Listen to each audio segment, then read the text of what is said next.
Ideally இப்போ ஆண்கள் பார்த்தீங்கன்னா நிறைய பேர் தாடி வளர்க்குறாங்க because of fashion statement. But அந்த தாடியை வந்து வளர்க்குறது ரொம்ப ஹைஜீனிக்காக மெயின்டைன் பண்ணிக்கணும்.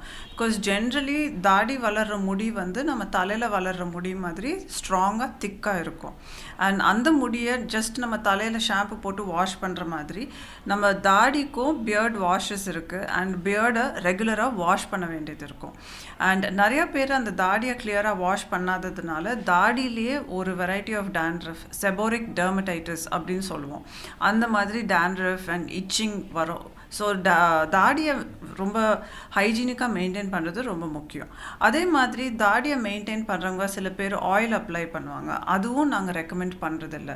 ஏன்னா ஆயில் அப்ளை பண்ணால் உங்களோட ஹேர் ஃபாலிகல்ஸ்ன்னு சொல்லுவோம், இல்லை வேர்க்குருவோட சிறுபி அது எல்லாத்தையும் பிளாக் பண்ணும். அண்ட் அதனால உங்களுக்கு இன்ஃபெக்ஷன்ஸ் அண்ட் ஃபாலிகுலைட்டிஸ் வரலாம்.